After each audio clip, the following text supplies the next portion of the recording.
Welcome everyone to the Project Trinity Weekly Podcast. I am your host, Valerie Jeruto, and I want to start with a question that every young person should reflect on. Let's say, if you had the power to change something in your community right now, will you do it? That question sits at the very heart of civic engagement. The belief that real change doesn't wait for tomorrow or for someone else.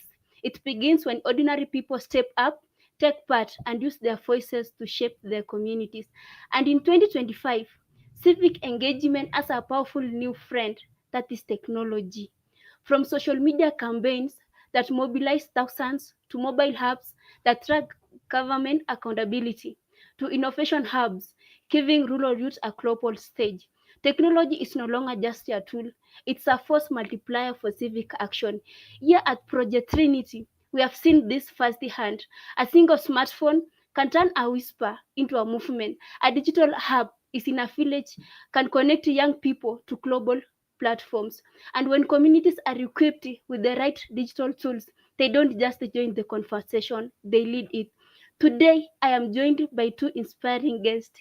Enos, Enos Tudoko, bringing his grassroots perspective on what civic engagement really looks like in action, and also Nicholas Chesimbur, showing us how small acts of participation powered by technology can spark large-scale impact. Together, we'll explore how civic engagement and technology are transforming lives and how young people everywhere can play a bigger role in shaping the future. So stay tuned for an inspiring discussion. And don't forget to follow Project Trinity on YouTube, Facebook, and Instagram. Together, we are building a community of voices that inspire action and create lasting impact. My guest, Enos Andy Nicholas, please introduce yourself. Hello, my name is Enos Tudoko, Project Trinity Associate. Yes, hello everyone, and welcome to today's episode of our podcast. I'm glad to be the our guest, sharing and inspiring stories of our communities and bringing uh, life into this important topic on community civic engagement. So stay tuned and engage in our conversation. Yes, as you have heard from our amazing guests today, so we are going to discuss civic engagement with technology. So, Henos, when you hear the term civic engagement, what does it mean to you personally?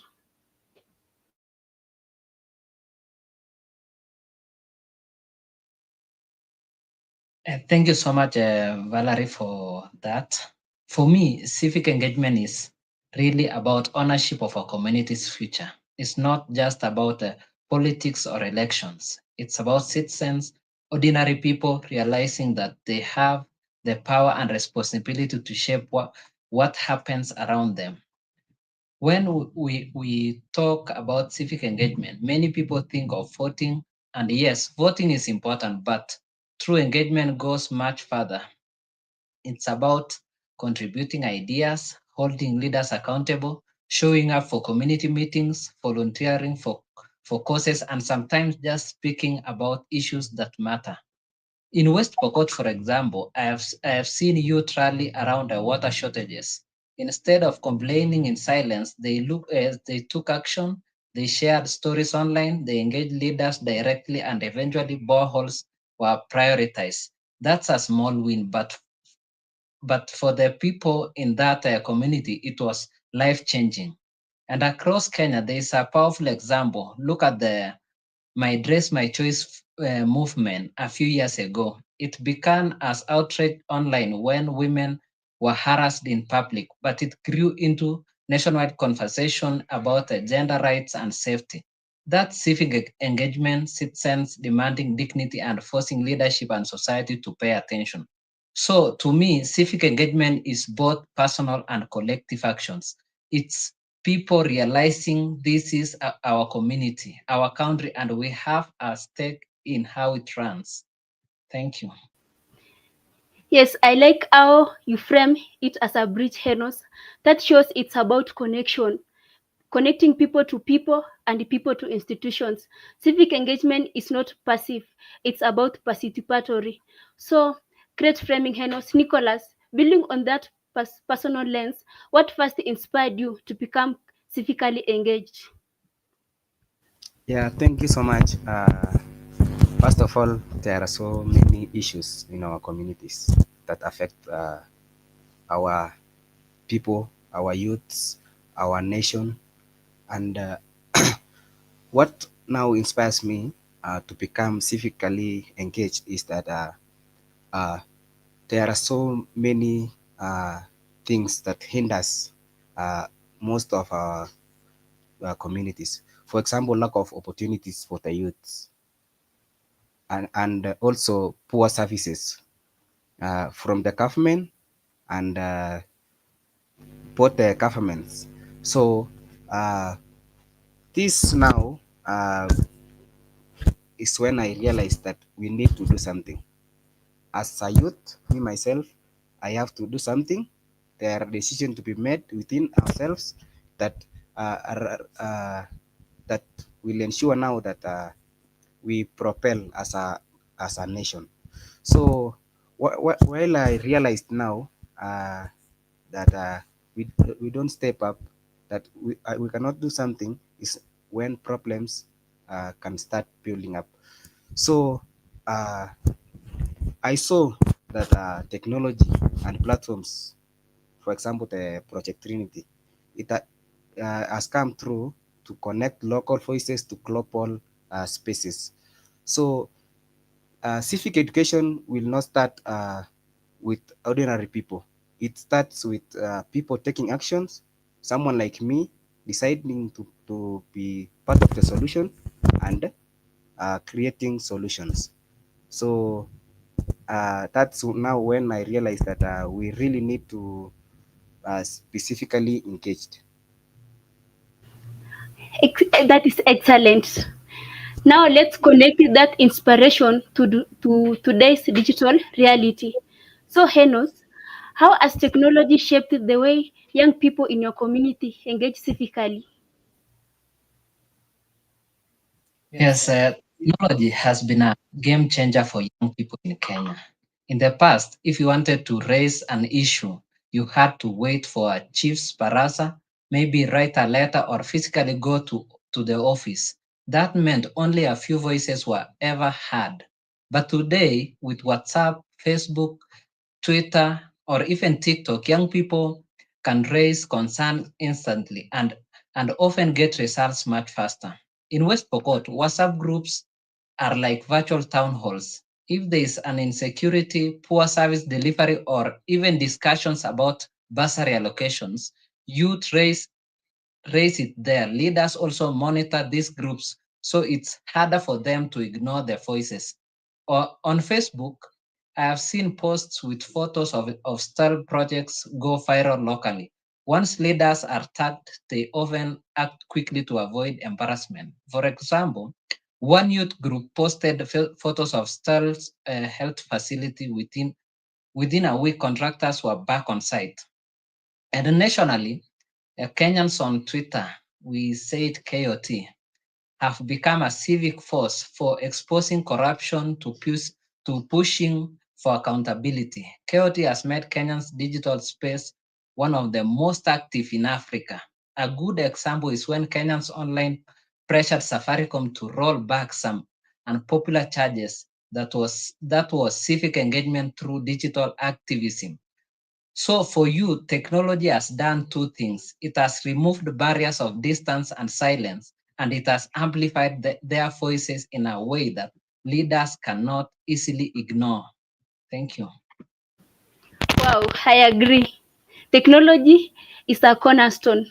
It takes a local voice and make it global. What is powerful is that young people are using it not just for fun, but for the real advocacy.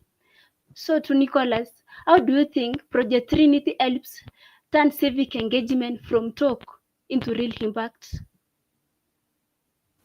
Yeah, sure. I think what makes Project Trinity unique is that it doesn't stop at conversations.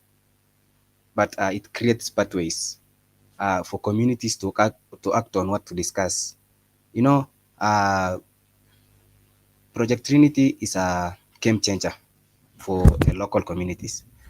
For example, when we talk about civic engagement, it's not just people sharing opinions, but Project Trinity provides tools and trainings.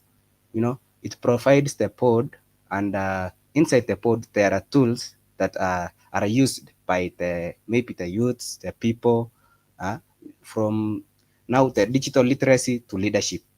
That allows people to take these ideas and turn them into community projects. It also connects local voices, someone from maybe top here in Kenya, to global opportunities, maybe abroad, USA, and abroad. So when a youth group, maybe in the village, speaks about maybe, let's say, unemployment, Project Trinity helps link them to remote work opportunities. They train them with programs and global networks. Now that transforms frustration into solutions. So most importantly, Trinity builds accountability and follow-up. That is, they don't just hold forums and leave, but they work with communities to track progress, whether it is a cleanup, maybe a youth initiative, or a digital advocacy campaign. And it makes sure it grows into something tangible, something that people can see and they can use. So for me, the impact is clear. Project Trinity turns civic engagement from a talk into a real empowerment, because every conversation is tied to an action. So every idea to opportunity, and every voice to a solution. So Project Trinity is really a game changer, most importantly to the local community. Yeah. Yes, I see that too with Project Trinity. So with Project Trinity, we know that skills without action fade. So, but when we connect training to real community needs, it transforms lives. Now let's balance opportunities with obstacles. So, Enos, what barriers have you seen that stop youth from being actively involved in civic matters? Yes, even with progress, the barriers are still many.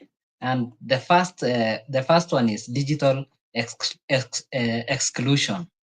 In rural areas like West Pokot, network coverage is patchy. Internet is expensive, and not everyone has smartphone. That means some youth are completely locked out of digital space where most civic conversations now happen. Secondly, economic pressure. Many young people are hustling just to survive. If you have focused on finding your next meal, it's hard to prioritize attending civic meetings or pushing for accountability. And the third one is there is the mindset barrier. Too often, youth feel like their voices don't matter. Leaders sometimes dismiss them as too young or not experienced enough. This discourages participation. I have seen talented, outspoken youth keep quiet in public meetings because they believe no one will listen anyway. And finally, there is fear and intimidation. We have seen cases where activists, especially during elections, have been threatened or even arrested. That fear spreads and silences many others. So barriers includes lack of access, economic struggles, social attitudes, and political risks. Unless we address all these, civic engagement will remain uneven. Yeah, Absolutely. yeah, and to add on that, Enos, there is one thing that is a barrier to the civic engagement, which is lack of awareness, where many people don't know their rights or opportunities to engage. Someone could be somewhere, but they don't know that they have right. Maybe, let's say, in politics, right to vote. So if you don't know that you have a right to vote, or you don't know your right, so that is a big barrier because if you are not aware, you cannot engage in civic engagement. So that is greatness. Yeah, that is very true. Barriers are real and sometimes they're invisible. So it's not only about having internet or about confidence, it's about literacy and trust. If young people feel powerless, so sometimes even the basic tools won't matter to them. So that's very important realities. So Nicholas, on your tech side, technology has both pros and the cons. So how do you think we can use it responsibly for civic engagement? Yeah.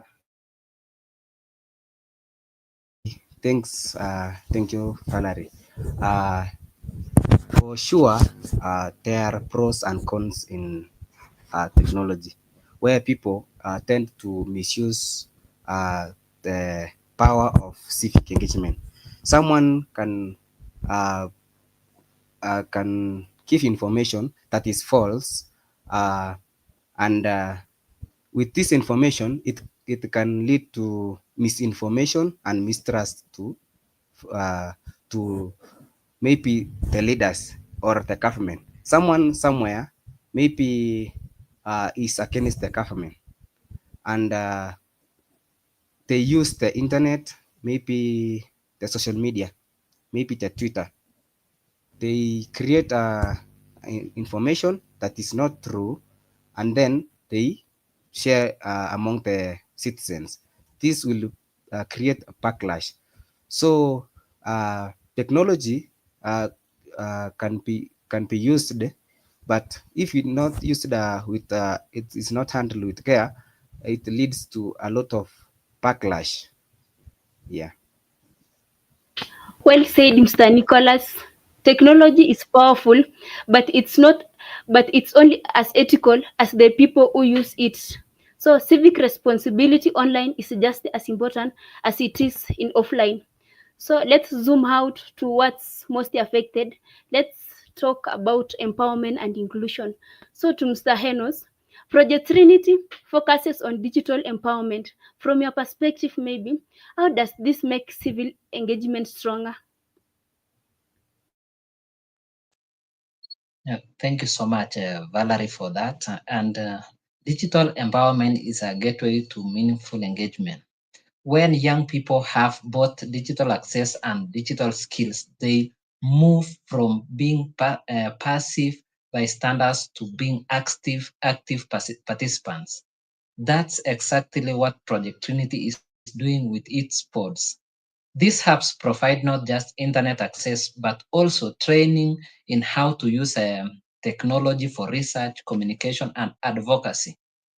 A young person trained at a pod can suddenly join online budget discussion, connect with NGOs, or even share their community's story on a global stage.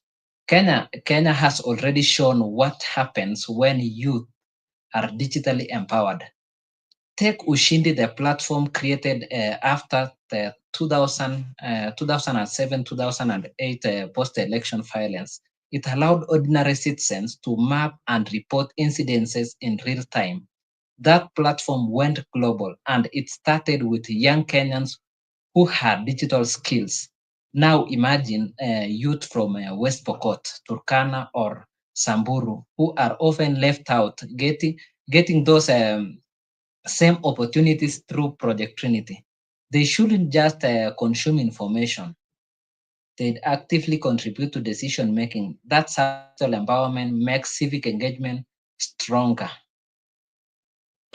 Yes, Enos, a computer in a rural hub is not just about machine. Actually, it's a megaphone, a library, and a stage. Digital empowerment opens doors that were once locked. Thank you. So, Nicholas, at the margins, in your experience, what challenges do marginalized communities like here in West Pokot face in participating civic engagement? Okay. One of the challenge is lack of barrier, lack of awareness. Sorry. So because uh, most of the people, especially in rural community, especially maybe in West Pokot.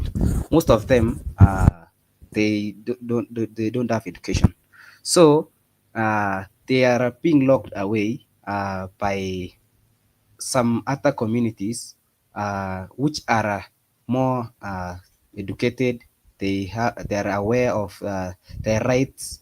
So you get that most of them, even in politics, they don't get to vote because they don't have the knowledge. They don't have the civic education on most of the rights. So the government or the community uh, should consider communities like this. They give them some education, they give them tools, they give the youths tools and training programs so that they can understand that they have the rights. Uh, they have some other opportunities that they are not aware of them. Yeah, if they are given this civic education, they will be similar or same to the other communities which are above or are ahead of time. Yes, that's very great. Now let's ground this into the real life example stories. So, to Henos, can you share an example where a small act of civic engagement created a real change in your community? Yes, I can give examples that are really close to my heart. And in my community, a school had been promised for years to be built by the government. The children were walking a long distance in tough conditions just to attend the classes. A group of young people decided to act. They raised awareness online, shared photos of the abandoned site, and tagged the area member of parliament. The campaign picked up momentum, and eventually the school was built. Today, students in that area have a safe and a nearby place to learn. Another case was a road that had become almost impassable during a rainy season. Farmers couldn't get produce to the market, and the students struggled to reach school. Youth again mobilized online, highlighted the hardships with photos and videos, and kept the pressure on. Eventually, the county government repaired the road, transforming daily life for those communities.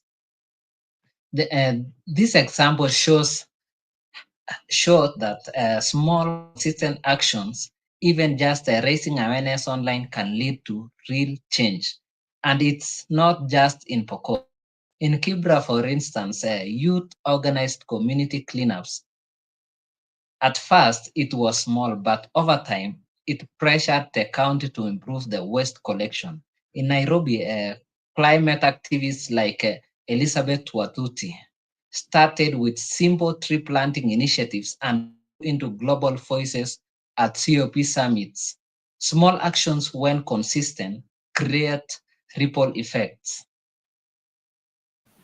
Wow, that's very beautiful example, Henos. Sometimes just a WhatsApp message can move mountains. So it's proof that small digital nudges can create a long-lasting habits. So that's very powerful. Nicholas, on an accountability moment, can you share a moment where you saw civic engagement lead to real accountability from leaders? Yes, sure. I have seen most of the leaders held accountable. For instance, just last year here in Kenya, youths um, came in one voice to demand for better services from the government. They staged some demonstrations from uh, most of the places, including Nairobi, uh, Eldoret, even here in West Pokot. So one moment that stand out is people were frustrated about these leaders not giving out better services and looting some uh, looting a lot from the citizens. So instead of staying silent, these youths and community leaders, including activists like Boniface Monkey, they organized now forums, mostly on online through Facebook and Twitter. And some of the youths, they held some physical parazas. They gathered facts, and then they asked questions and built one clear voice. So because of this pressure, these leaders were forced to respond. They came to the communities. The president held an emergency speech to the citizens and explained that how these funds were used, and they committed to timelines for action. They expressed the concern on this matter that the youth said aired out. So uh, that experience now taught me that civic engagement is not just about raising awareness, uh, but it's about holding these leaders accountable through collective voices, people coming together and raising one voice, backed by information and persistence. So leaders listen when communities come together. They listen when the communities are informed, when they are organized, and when they are consistent. This is now when they act. But when these communities are not aware of their rights, that's why when they tend to mistreat them. Yeah. So holding leaders accountable uh, is key in civic engagements. Yes, yes, Nicholas, that's very true. We see that accountability is the heartbeat of engagement. So when leaders respond, trust is built, and in that, participation grows. So maybe let me share a quick story with you.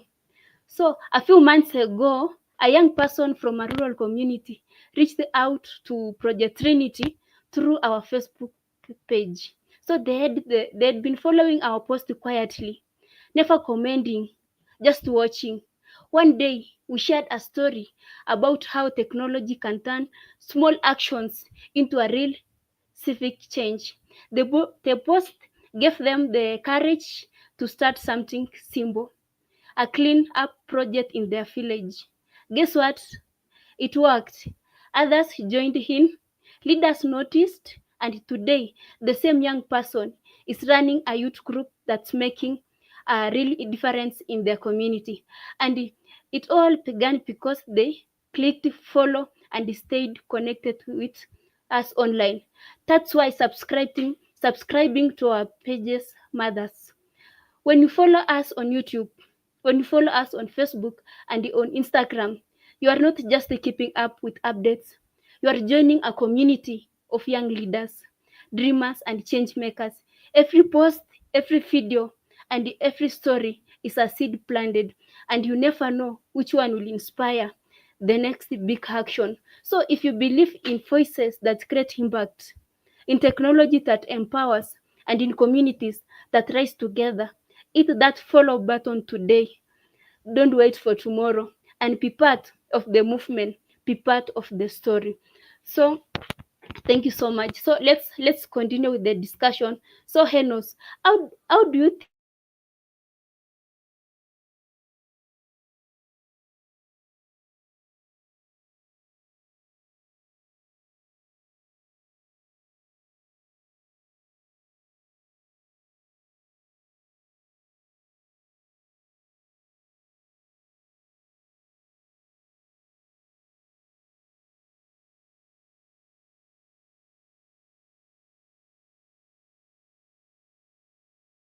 life?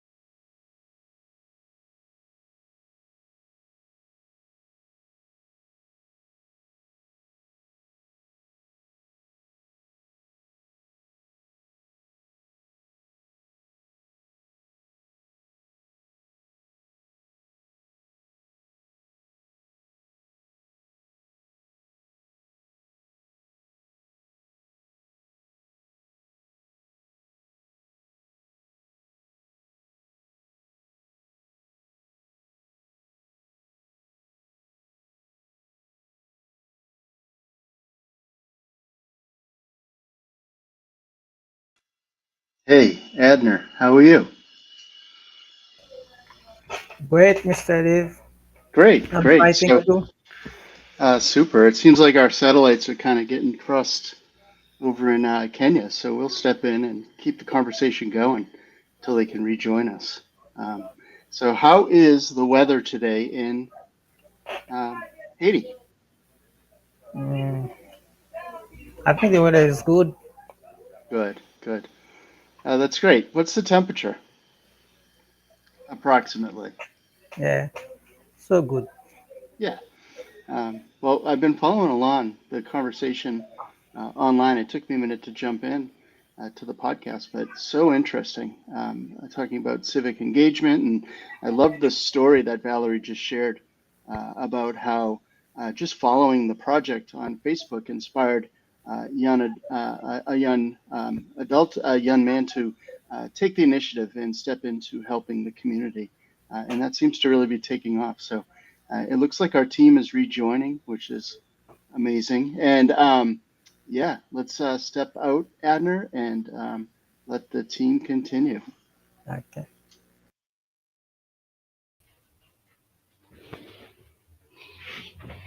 Yes, sorry for that. So we are going on with our discussion. So to Henos, how do you think we can inspire more young people to see civic engagement as their responsibility? Thank you, Valerie, for that. We have to make it personal and relatable. Young people need to see that civic engagements affects them directly. The bursary that helps them finish school, the hospitals that should have medicine, the roads they walk every day. Stories and role models are powerful here. Look at the example that Nicholas has just said of Boniface Mwangi. He started as a photojournalist documenting violence and became one of the loudest civic voices in Kenya. His story has inspired many young people to believe that they can make a difference. Even locally in Pokot, when a young leader pushes for a fair bursary allocation and succeeds, then they share that story. It encourages others. Peer-to-peer influence works. When youth see someone like them making an impact, it makes civic engagement feel achievable, not abstract. Yes, exactly. The simple it looks, the more likely youths are to join. So that's big movements are built from small, repeatable steps. That's practical and motivating. So, Nicholas, what are what are some practical ways young people can start engaging critically, civically, right where they are, from where they are? Yeah, uh, I always say civic engagement does not begin in parliament, but it starts right where you are. You personally, young people don't have to wait until they have titles, until they become parliamentarians, until they become governors, until they become a president. But here are some of the ways these youths can engage civically. Uh, One is to stay informed. You read, you listen, and ask questions about what's happening in your community or in your country, in your nation. So awareness is the first step to participation. Just knowing is the first step, and then you use your voice. Even a simple act like maybe posting responsibly on social media, or writing just a letter to a local leader, your chief, your governor, or uh, maybe coming together. All those is a form of civic engagement. So young people can highlight issues and suggest solutions. So another one is join or create groups, because one voice cannot make a great impact. So you have to join a lot of voices together. You can create groups. So youth associations, maybe school clubs, church groups, or even WhatsApp groups, they are powerful spaces to organize discussion, maybe share ideas, and plan community projects. And also, now that you have joined the groups, you can volunteer locally, whether maybe it's cleaning the streets, or planting trees, or tutoring kids. Small community actions are a part of civic life. They show responsibility and leadership. So, coming together, volunteering locally is another way. And also, you attend forums and parasas. You show up. You Leaders notice. They notice when young people are present, maybe in these meetings.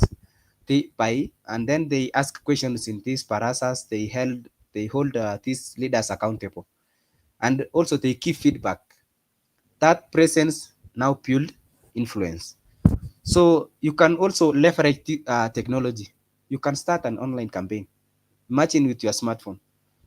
You can share a petition. You can join virtual uh, town halls or meetings. It's a way to make your voice being heard beyond maybe your local community.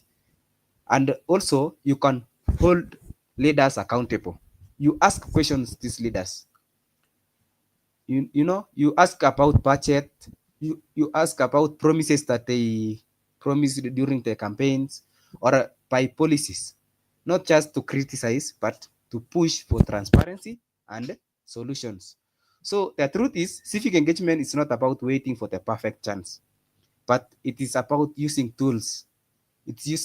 Using spaces, using what is available, using these networks that you already have now. And when young people begin, even in small ways, they can now create a ripple effect that can change everything. Yes, Mr. Nicholas, that's very powerful. Civic engagement, Nicholas just said that civic engagement begins where you are with what you have. You don't wait for tomorrow or to have the right tools. The phone in your pocket is already a civic tool, so you can use it and reach a global perspective. So let's now see from the local action to larger platforms. So to Enos, in your view, how can Project Trinity bridge the gap between local issues and the global platforms? Uh, yes, Valerie. Project Trinity can be that bridge that connects local realities to global solutions. Local challenges like food insecurity, digital inclusion, or climate change are not just village problems, they are global concerns. By documenting and sharing these stories digitally, Project Trinity ensures rural voices don't stay invisible. For example, if farmers in West Pokot use support to access better markets online, that story can inspire international partners in agriculture. We have already seen how local youth voices can reach global spaces. Example is Elizabeth Watuti, who began as a grassroots environmentalist in Nyeri and ended up uh, on a global stage at COP26. That's the 26th United Nations Climate Change Conference. Project Trinity can help replicate that, giving more rural youth a path from local activism to global leadership. Yes, exactly. A story from one village, when shared digitally, can spark solution far beyond its borders. So Project Trinity's role is to make sure local voices are not only heard, but but are valued globally. So, and when that bridge is built, Nicholas, let's talk about the consequences for leaders. How can NGO like Project Trinity amplify youth voices at the national and global levels?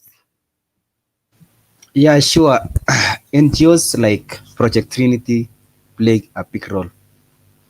Uh, you know why I say this? It's because it connects local voices to national and even global platforms. because youth often they have these ideas, but what's missing is access, accessibility, feasibility, and networks. So that's where organizations like Project Trinity step in. First, they create safe spaces where these young people can openly share their concern and solutions. Whether that is through maybe community dialogue or digital platforms or a podcast like this one that we are having right now. Yeah. So they create safe space, and then now they provide training and mentorship so that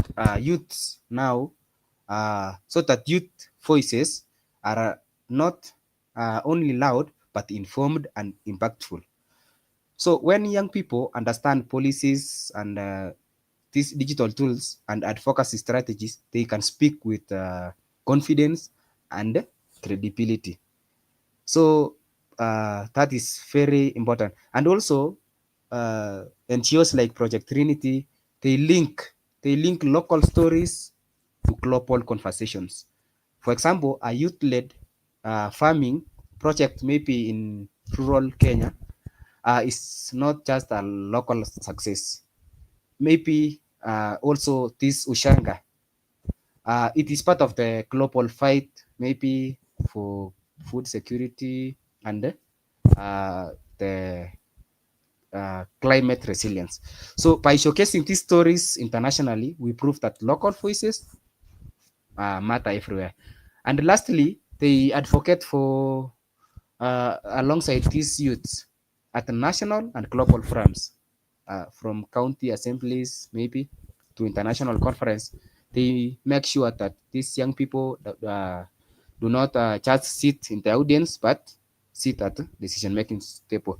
So the role of NGO like this, like Project Trinity, is to make sure youth voices are not just heard, but they are amplified, they are respected and acted upon locally, nationally, and globally. Wow. Yes, Nicholas just said that amplification is not only about speaking louder. It's about connecting voices to the right channels where they cannot be ignored. And that's what Project Trinity is playing a big role in connecting the rural communities to the right channels to the global connections. So amplifications needs trust. So Henos, what role do you think accountability plays in civic engagement, especially in our digital age? Yes, accountability to me is the heartbeat of civic engagement. Without accountability, participation becomes just noise. People talk, leaders promise, but nothing changes. True engagement means citizens not only speak out but also see real results from their efforts.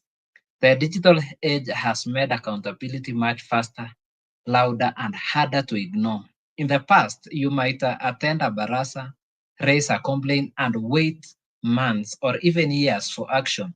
Now, one post on Facebook or one trending hashtag on Twitter can trigger an immediate response. For example, in West Pokot, there was a health facility that lacked essential medicine.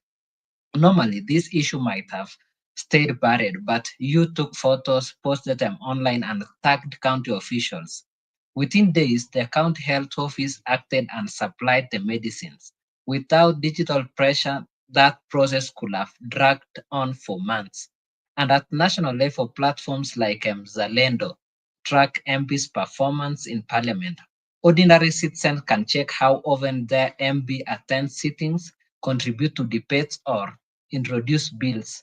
That kind of data empowers voters to demand better. It transforms civic engagement from opinions to evidence based accountability. And we have seen even bigger examples during scandals like the Eurobond saga or COVID 19 billionaires. Kenyans on Twitter raised so much pressure that these issues stayed in the spotlight for weeks, forcing leaders to address them. That is accountability in the digital age.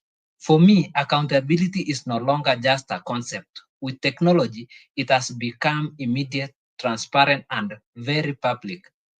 Leaders now know citizens are watching, recording, and sharing. And that is exactly what civic engagement needs to remain powerful. Yes, that's great. We can all see that accountability is the engine. So without accountability, civic engagement bounces back. So with it, leaders know that any promises they make to their citizens, it's monitored and people are watching. So accountability pairs with trust. So Nicholas, in your opinion, what role does trust play between citizens and institutions in effective civic engagement? Sure, Valerie. In my opinion, trust is the foundation of effective civic engagement. Without trust, people don't participate, first of all. And the institution, they can't function. Because if you can't trust, there is a problem. So when citizens trust that their voices will be heard, they are more likely to show up for forums, they can volunteer, they can vote, or they can contribute to ideas. So trust makes people believe that participation is worth their time. So on the other side, when institution trust their citizen again, they open up spaces for dialogue. Because instead of shutting these people, they can uh, engage in a dialogue. So they share information transparently, they listen actively, and they act on feedback. That mutual trust now creates a cycle where citizens engage more, leaders respond better, and communities grow stronger.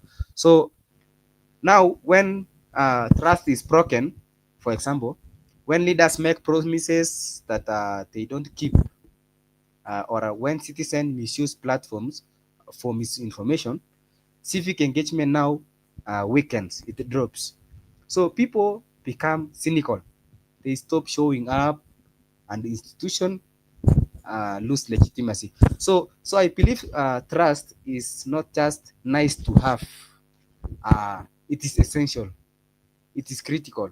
So for civic education and civic engagement to work, both citizens and institutions must continually build and protect trust through honesty, transparency, and accountability. Yes, Nicholas. From Nicholas' perspective, Nicholas said that we can see that trust and accountability go hand in hand.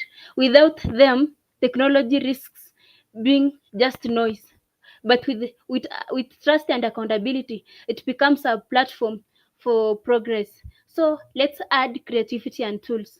So Henos, if you had the power to design a civic tech tool for Project Trinity, what will it do?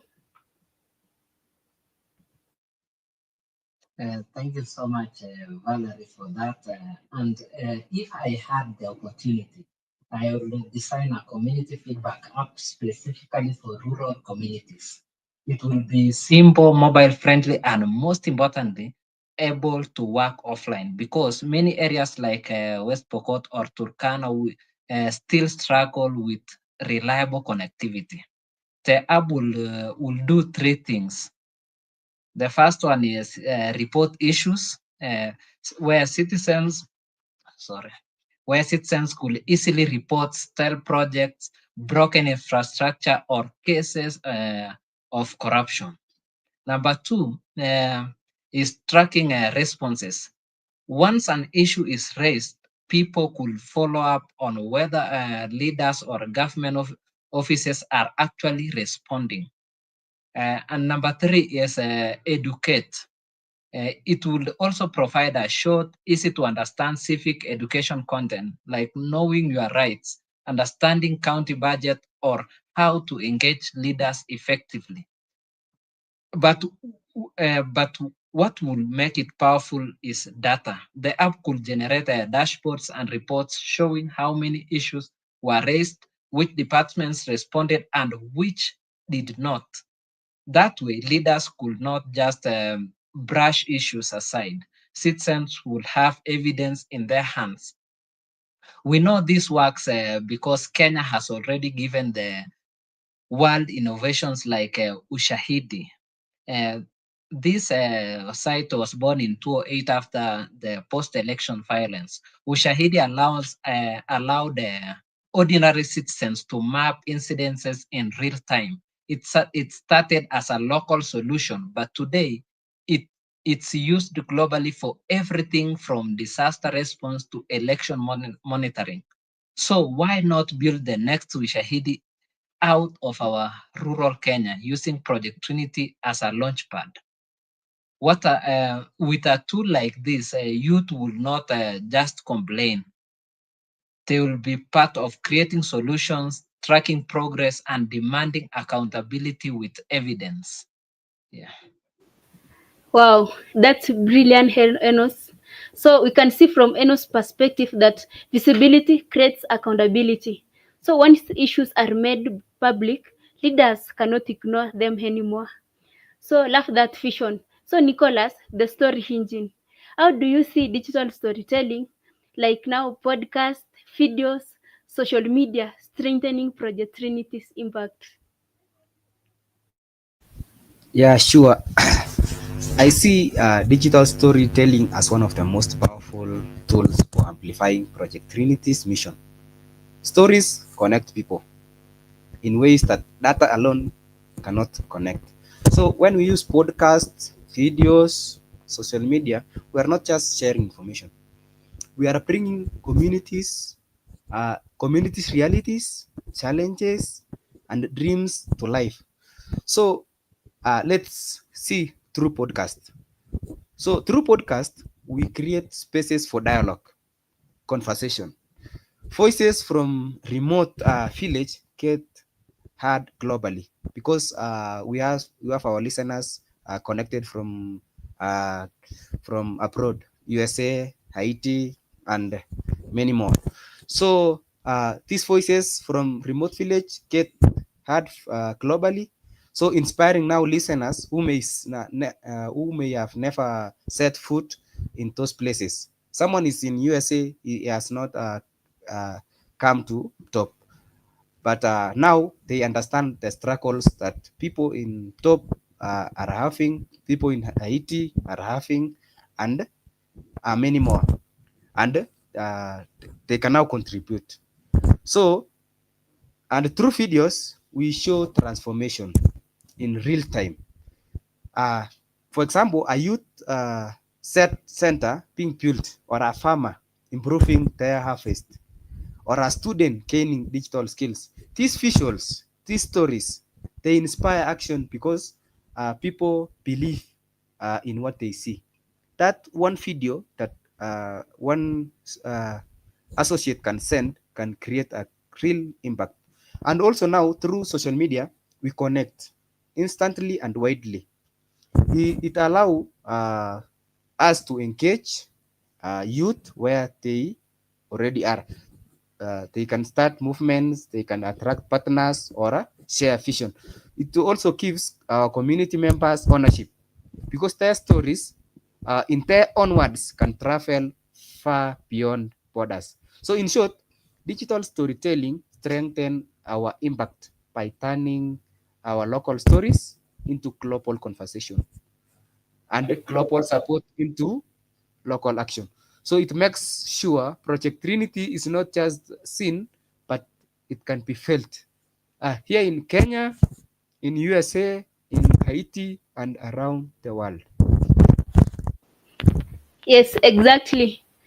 Numbers may inform, but stories inspire. Storytelling turns civic engagement from data into emotion and emotion into action. Now, as you are going to wind up, now I want to hear a closest with the future from our guest. So, Henos, looking ahead now, what is your vision for civic engagement in the next 5 years, and how can Project Trinity contribute to it?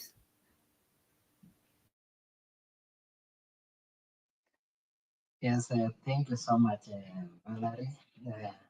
And for me, when I look ahead 5 years, I see a Kenya where youth-led, tech-enabled civic engagement is the norm, not the exception. Right now, civic participation is uneven. Some youth are active, but many feel excluded, especially in rural areas.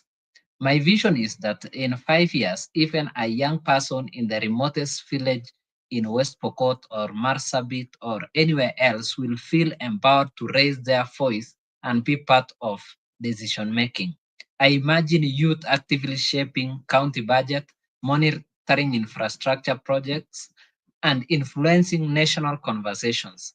I see young people using tech tools to track how money is spent, making sure projects like schools, hospitals, and roads are delivered on time. And beyond that, I see rural youth contributing to global policy decisions because local issues like climate change or food security are also global challenges.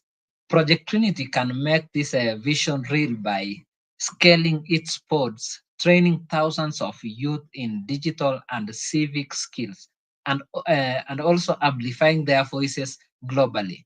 Imagine a young woman in Pokot learning digital skills at a pod, using them to advocate for girls' education in her village, and eventually sharing her story at a United Nations Education Forum. That's the kind of transformation we can create. We have already seen Kenyan youth do this. Example that I gave before of Elizabeth Watuti, who started with tree planting in Nyeri and went on to speak at 26th United Nations Climate Change. And also an example of Boniface Mwangi, who used this camera to document injustice and became a leading civic activist. Another example is of Auma Obama, who has taken youth empowerment from local projects to global platforms. These are clear signs that Kenyan youth, when empowered, rise to global leadership. So my hope is simple. In the next 5 years, no youth in Kenya will feel excluded from shaping their future. Every voice will count, every community will be connected, and every leader will know that citizens, especially young citizens, are watching and expecting accountability. So that's the future I see, and that is the future Project Trinity is helping us build. Thank you. Wow, beautiful vision, Henos. That's the future we need actually. It's a future that is digital, it's inclusive, and it's youth driven. A future where no voice is left behind. So, thank you, Henos. So, Nicholas, a final word to young listeners. What message would you like to leave to our young listeners with about the importance of civic engagement and their role in shaping the future? Okay, thank you, Valerie, and thank you, Enos, for the powerful message. So, my message to young people is simple but powerful. Your voice matters, and your actions shape the future. Civic engagement is not something far away, maybe in the parliament or in Nairobi. It starts right away where you are, in your village, your school, your neighborhood. So when you speak up, when you volunteer, when you vote, when you share ideas, or even start a conversation on social media, you are contributing to change. Don't wait until you are older or in a position of power. Leadership begins the moment you decide to take responsibility for your community. So remember, every great movement in history were fueled by young people who refused to stay silent. So leaders like Boniface Mwangi, you are not just leaders of tomorrow, you are leaders today. So my encouragement is this: be curious, stay informed, and get involved. So ask questions, hold those leaders in power accountable, and also be part of the solution. Together, we can create a future that reflects our values, our dreams, and our shared humanity. So thank you so much. Wow, that's very powerful. Civic engagement is hope in action. Technology has put the tools in our hands, but it's up to us to use them wisely. To our young listeners, your role is in the future. It's now. Start small, start local, but importantly, start. Wow, what an inspiring conversation today with Enos and Nicholas. We have been reminded that civic engagement is more than an idea, it's an action. It's the small steps we take, the voices we raise, and the accountability we demand that truly shapes our communities. And in today's world, technology is the amplifier that turns those actions into movements and those voices into lasting impact.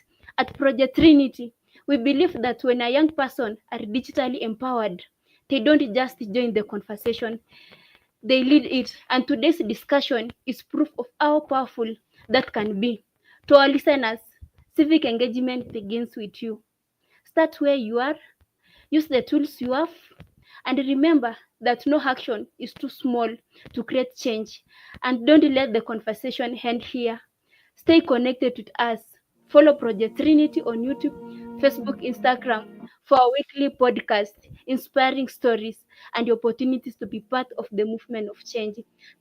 This has been the Project Trinity Weekly Podcast. Until next time, keep speaking up, keep showing up, and keep turning passion into action. Bye.